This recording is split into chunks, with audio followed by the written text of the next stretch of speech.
I figured since, how can I put this nicely? Well, before I say this, I don't care if you're a Democrat or Republican. You'll figure out what I am here in just a minute, but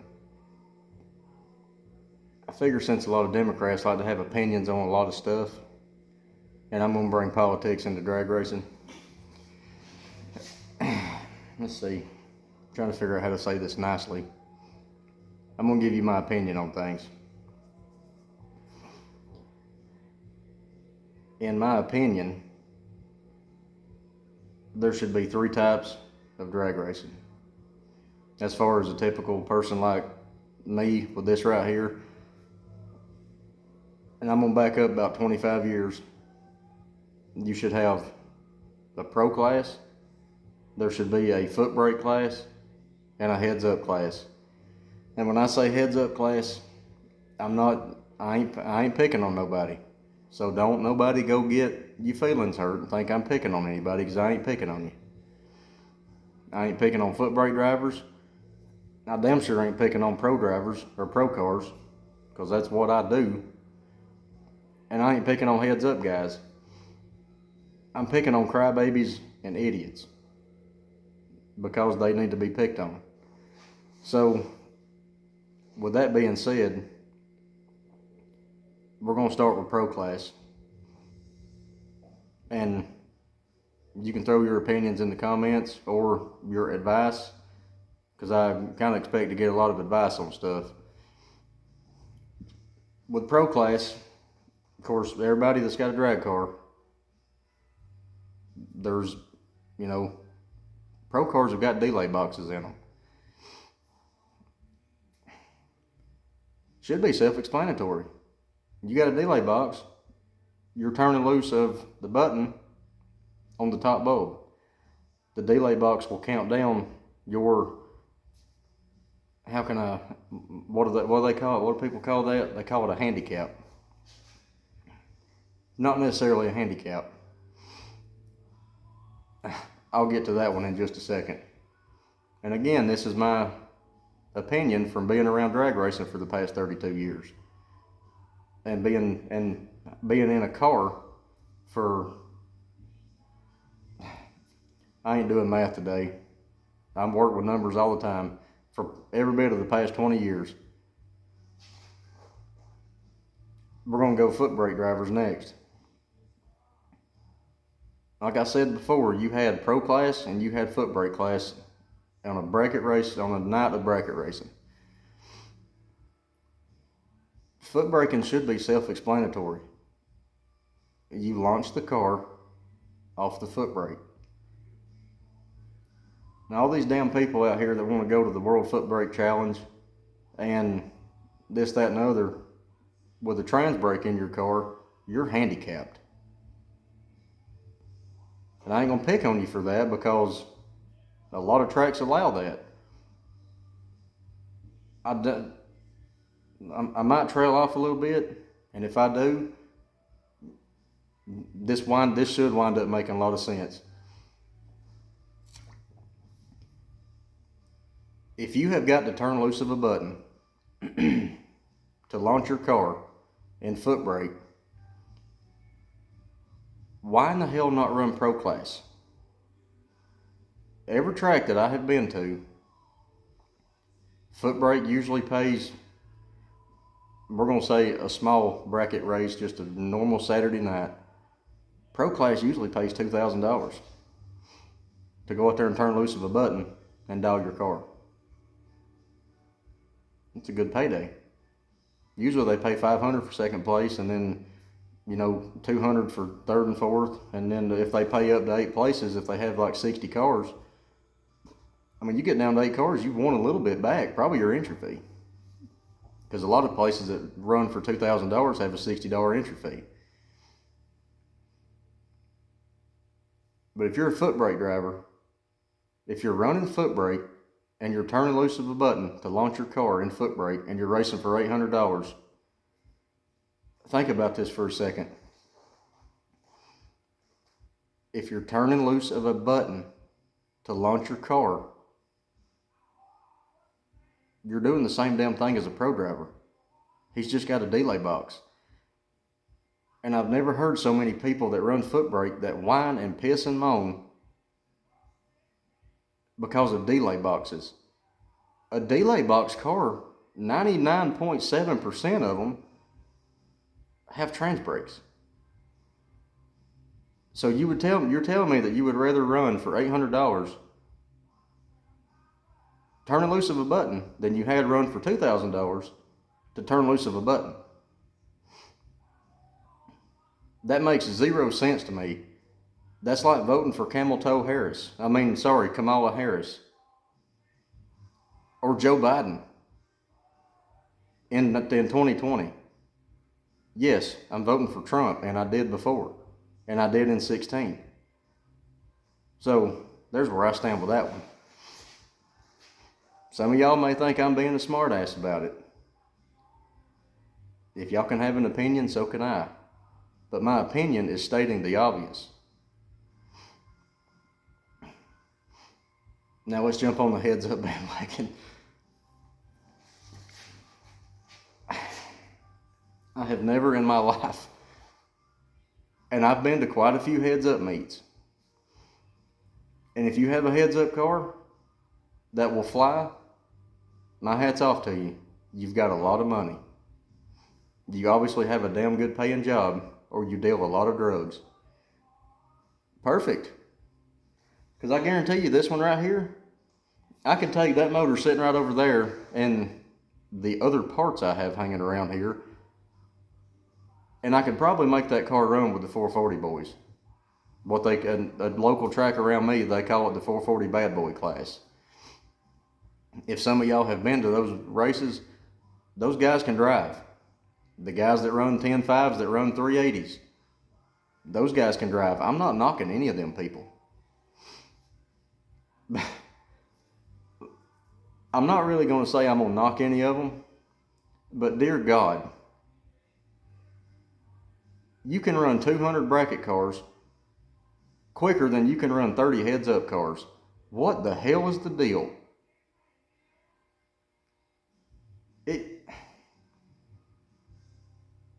If you can't do a burnout with your car and back it in the beams and stage it yourself, stay off of the drag strip.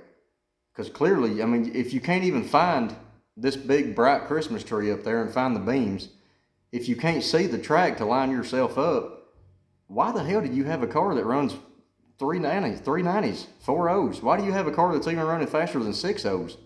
That's dangerous. Stupid? Yes. When I went to the play day last November at Steel, when I put that other carburetor on there, this carburetor that's on it right now, the 950, there was so many people out there that were trying to leave off of a pro tree. There were street cars that were driven to the track, and I watched this one Camaro.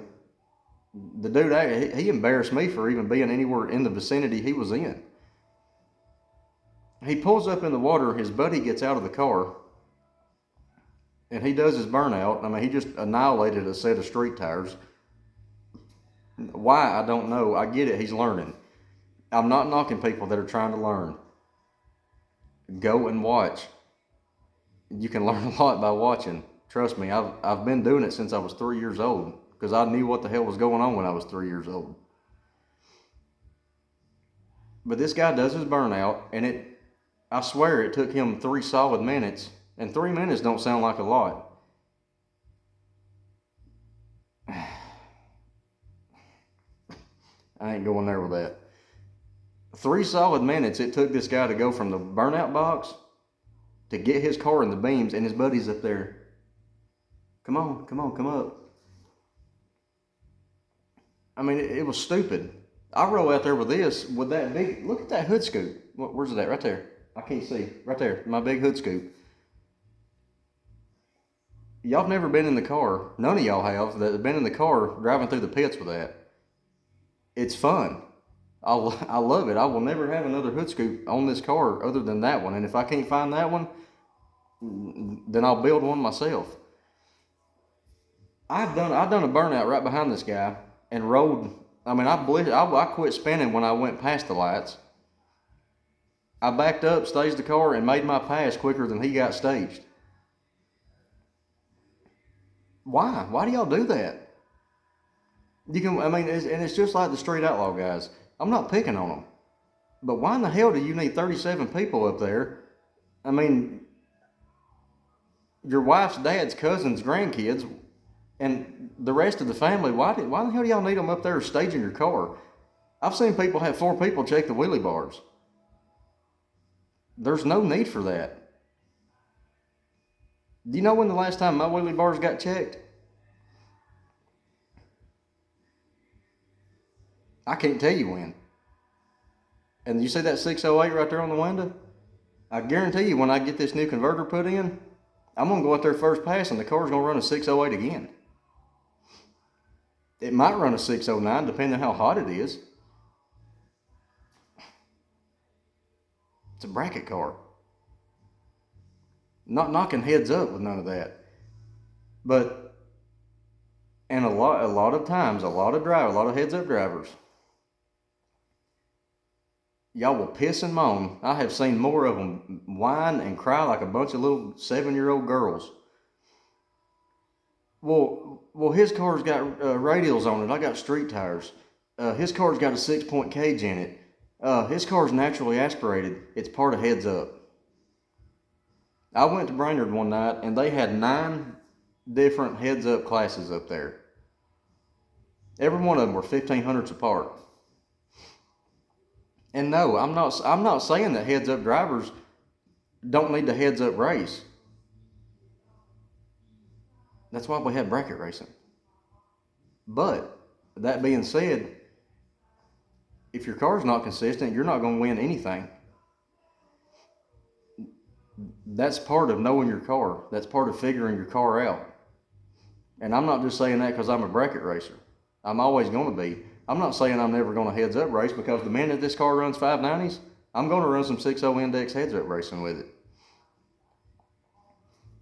But what I'm getting at with that is you're not going to take a car you're not going to take a car that runs 6.0, that'll run a 602 every pass, and put it against a car that runs a 597 every pass and expect to outrun him. Unless we're going to do some math here, something heads up drivers most of the time can't do. If you're 15 on the tree and he's every bit of 75 or worse, okay, you can beat him then. But how many times is that going to happen? 8 out of 10. You're going to win those 2.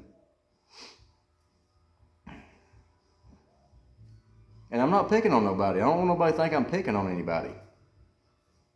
I mean, it's kind of a little bit of a debate, because there is quite a few tracks around here, and I know a lot of people, and 3 of them are my buddies. They quit racing because they allowed trans brake and foot brake racing. Why do you want to have a trans brake and I've seen cars out there that's more expensive than this one.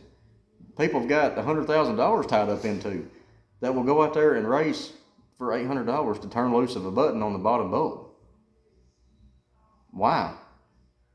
Race for $2,000 and turn loose of the button. It's the same difference.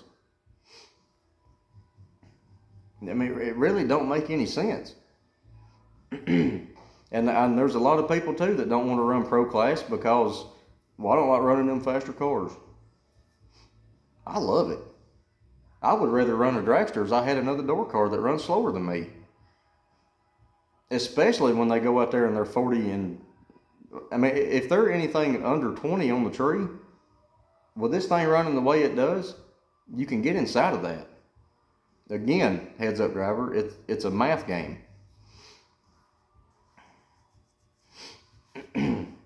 Heads up racing used to be a run what you brung type of deal. I mean, you can go back and watch the Herb McCandless special on YouTube, because I've watched it probably 30 times and I'll watch it about 80 more. It's just a good 4-part video. The video goes and tells how he started heads up racing. And if I remember right, he was starting with it was a Chevrolet car. I can't remember which one it was, and I think it had a 409 in it.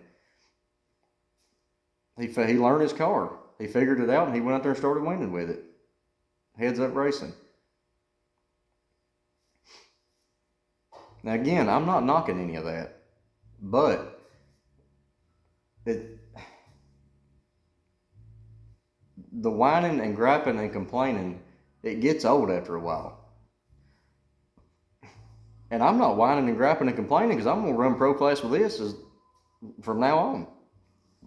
I'm going to dial the car, I'm going to go out there and turn loose the button, put my numbers in the delay box, and enjoy it.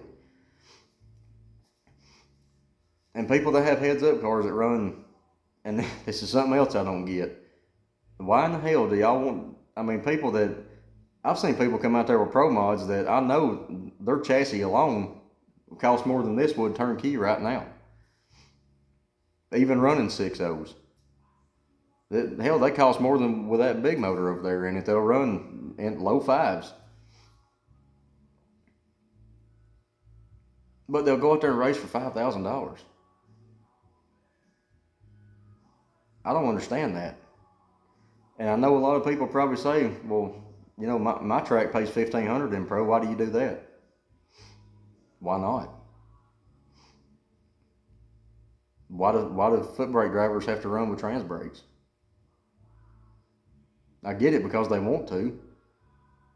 But what's the point of turning the button loose on the bottom or the top? Now, if you're a true foot brake driver that goes out there and launches your car with the left pedal down and the right one on the converter, I'm happy for y'all. I mean, y'all have got my full support. And y'all and the heads up drivers that go out there and put everything you can into a car, or in your motor, in your suspension, and your chassis, I support y'all too.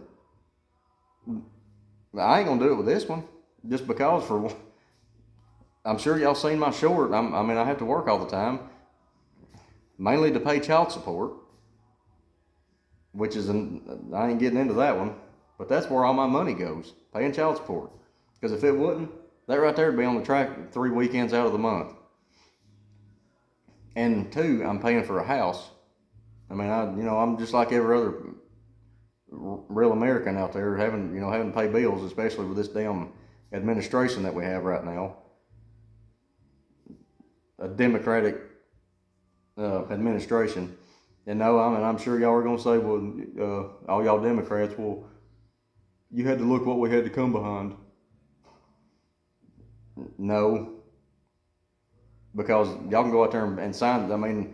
Okay, if that's the case, why did the Keystone Pipeline shut down so fast?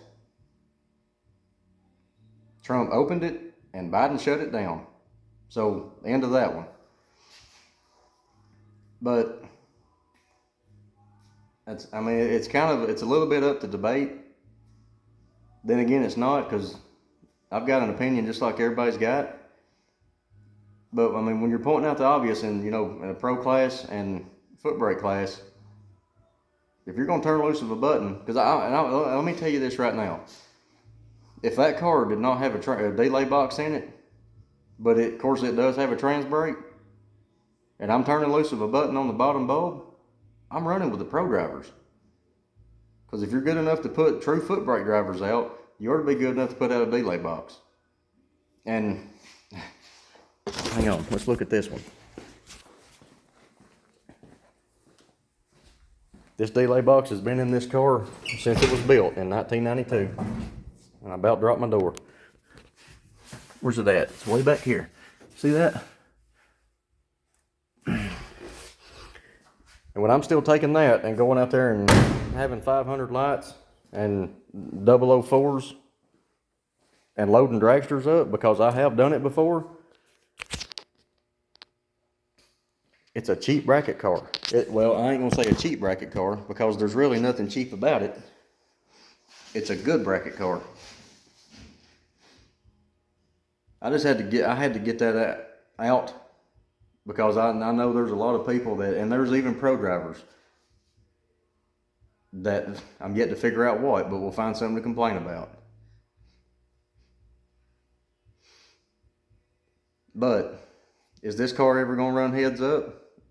Yeah, I'm gonna run some 6.0 index classes with it. The index cars, that's another story. Those are different. You might, and some of y'all might say, well, it's heads up racing. Yeah, you're right, it is. But those guys are, most of the time, those are bracket cars. And I know a lot of them that'll run both because I've seen it. I watched them. I ran some of them.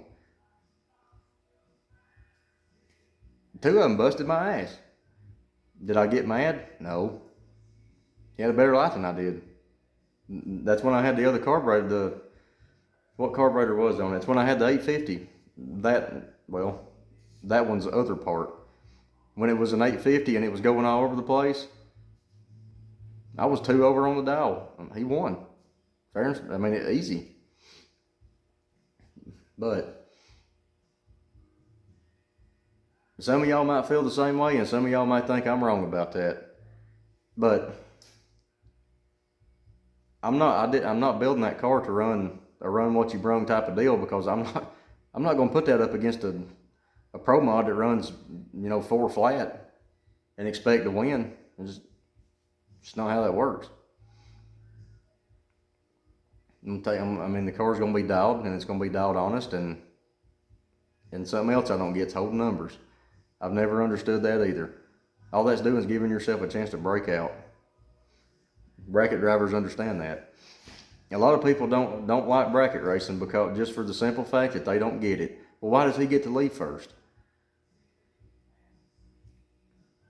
I'm going to have to go with them on that, because if you are running your dial in, and a lot of tracks do this, when what they call the run for the money, and I'm sure some of y'all bracket drivers know this.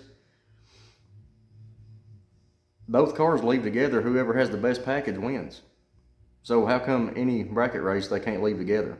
All this running down and stabbing the brakes on the other end. Yeah, I get the running down part because Dragster's got to do it with that one. But why can't you just leave together? Whoever has the best react, best package, that should be the winner. It shouldn't matter if you're being spotted or if you're leaving together. That's something I don't get, but it is what it is. I'm gonna go out there and find the tree, dial the car, and if he gets inside of what I give, then okay. That did not sound right at all. Jesus, that was weird. I ain't that way, I promise. I'm engaged to a very beautiful woman. But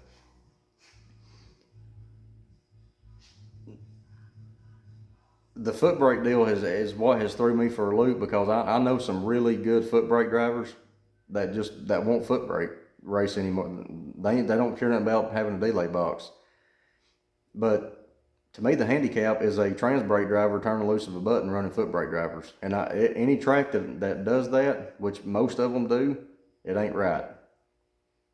And no, that's not giving the disadvantage to the foot brake. Well, it is giving the disadvantage to a true foot brake driver and giving a big advantage to a trans brake driver. And a lot of these tracks they'll go box or no box.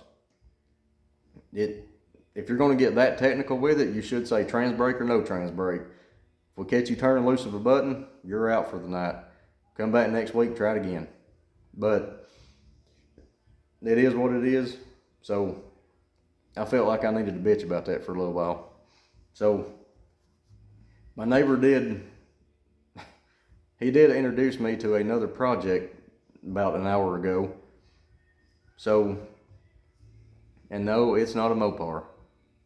I wish it was, but this one's pretty nice. Yes, it's a Chevrolet, but he's wanting to get the car up and running, so there's probably going to be some videos of that one. And it's winter time, mowing has slowed way down, and depending on where my second job gets to, we're going to have some more videos of the Duster out there, because we were looking at it earlier too. So, until the next one, and I promise I'm not going to try to gripe and complain in all my videos, even some people might think I do. But like and subscribe to the channel, and because this is videos of this thing here is most of the time it's going to be on the drag strip bracket racing. So like and subscribe to the channel. See y'all in the next one.